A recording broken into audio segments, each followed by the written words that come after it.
from ordinary minerals. And periodically we discuss this on the program, but it might be time to discuss it again. The distinction between plant-derived minerals and ordinary minerals is the fact that plant-derived minerals hang in the water. They suspend in the water. When the plants transform the minerals, and this is what plants do, they take rocks from the ground and they transform them. They make them, they actually change the energies, the energetics of that mineral so that that mineral no longer will sink to the bottom the way an ordinary rock will. If you take ordinary minerals and put them in a product, they'll sink to the bottom, absolutely. But what makes plant-derived minerals distinct from ordinary minerals is they don't sink to the bottom. They hang. That's amazing. You got rocks that hang in water. Can you picture that? Can you see how amazing that is? That rocks will actually hang in water. And because rocks are so electrically active or have the potential to conduct electrical energy, when they combine with the water, when they hang in the water, a very interesting electrical phenomena takes place. Electrical energy is actually stored in that area. And this phenomena is so fascinating and so interesting to physicists and scientists that actually Albert Einstein studied it before he became known as a quantum physicist, or as a high-tech physicist, I should say. He came up with his theory of relativity after 15 years after he was studying chemistry of colloids. This is what they're called. Those things that hang in water are called colloidal particles. And he was studying this thing. And physicists are still studying it because it's a fascinating phenomena how you can generate electricity at the interface, at the connection between the hanging mineral and the water. And this electrical energy that is generated and stored at the interface is responsible for life, really. It's how our bodies run. It's how the life force is carried. The life force is carried at the interface between electrically active substances and the liquid that they're hanging in. Colloidal chemistry is that fascinating. And so what you're talking about, Carl, I hope did I explain that okay? I hope I didn't confuse things with that digression. No, that's in depth, and that's a scientific explanation to it, and it's it's a very fascinating phenomenon how the interface between plant-derived minerals and liquid is electricity. And only plants can do this.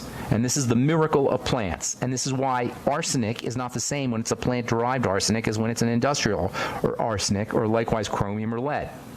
In any case, the stuff you're seeing is also very interesting. That's a sign of the density, the nutritional density of the Beyond Tangy Tangerine. It is packed with nutrition, and in order to get it into liquid, you got to do some tricks. So here's one trick for you. You put your Beyond Tangy Tangerine at the bottom of your glass, and then put just a little bit, not a lot, just maybe enough to kind of coat the Beyond Tangy Tangerine, make a paste with it. You know what I'm saying? Oh, yeah. You make what's that? Yes. Okay, so you don't put a whole bunch of water in the powder. You make a paste with it. So you put, I don't know, maybe a quarter cup, depending on how much BTT you have, but just enough to cover it. And then you stir that around and you make a paste to make sure all the particles are covered with water. Then when you add the water in, it will go into the water much more readily because it's already somewhat hydrated. That's one trick. That's kind of a pharmacy trick, where you make a paste with the dry substance with the water and then add more water. Another trick is with hot water. Just pour hot water in there, or warm water, or pour a little bit of hot water. If you don't want your BTT hot, you put a little bit of hot water, and that will dissolve it, and then you add cold water to the hot water, and that's another way that you can do it. Or you can add your BTT. This is a little tricky, a little bit more time consuming. You can add your Beyond Tangy Tangerine to your water while you're stirring, and add the Beyond Tangy Tangerine slowly. That's a little more time consuming.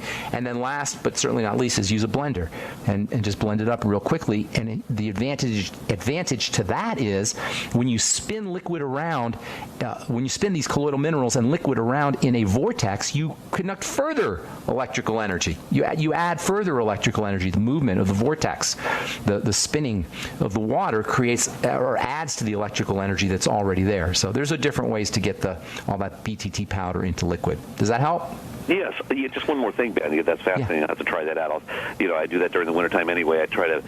I like it hot. Weather. I have warm or to hot Beyond Tangy Tangerine. I sip on that as a replacement soup. Like a tea. But, yeah, exactly. But the last point I wanted to make: would you consider that the grittiness and those minerals that kind of seem like sandy over time, and using that, do they perform as like a cardiovascular cleanser for the vessels and for the arteries? Yeah.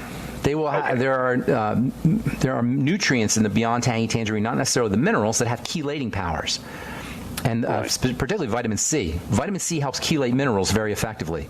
So you will definitely have an artery cleansing effect. Hey, I got one more call I want to get in before we go to break. Thank you. Before we end the show. Thank you so much, Carl. Take care, bro. Okay. All right, got somebody here with a question mark. I don't know your name. Who is this? Speak up. Identify yourself if you're there. Hello. Oh, Hello. Hey there. Who am I speaking to? Well, I'm going by Down and Dirty Dan in Florida. Okay. What's up, Down and Dirty Dan in Florida? Where in Florida are you? Miami. Okay. What's going on? I got about a minute. How can we help you?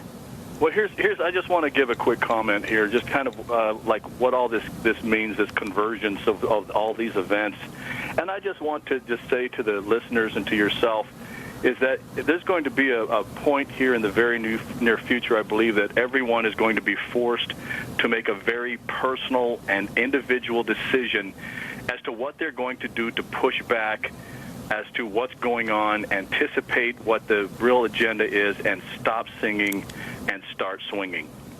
That's okay, I'm not sure how that relates to what we're talking about, but it's very interesting. So, tell me exactly what you're referring to. Political situation, geopolitical, voting, the world in general. I mean, everything with what we're seeing revealed coming out of the Democratic National Convention and the committee, almost what I would call the purging of the Sanders supporters, all these types of things. And I wasn't really tuned into what you're talking about, so if I'm really off topic, no, I always encourage you can comment on anything you want. And I don't mind talking about that stuff either, although we don't usually talk about it, of course. In any case, that's the end of the program. Down and Dirty Dan in Florida. Appreciate your 2 cents, although I'm not quite sure about how that relates to what we're talking about.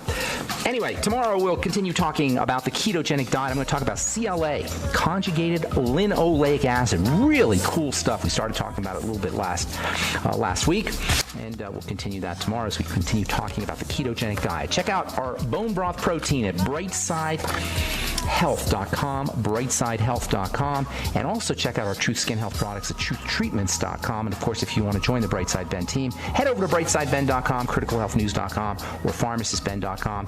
That's it. Have yourselves a beautiful, wonderful, spectacular day. I'm Pharmacist Ben. Bye for now.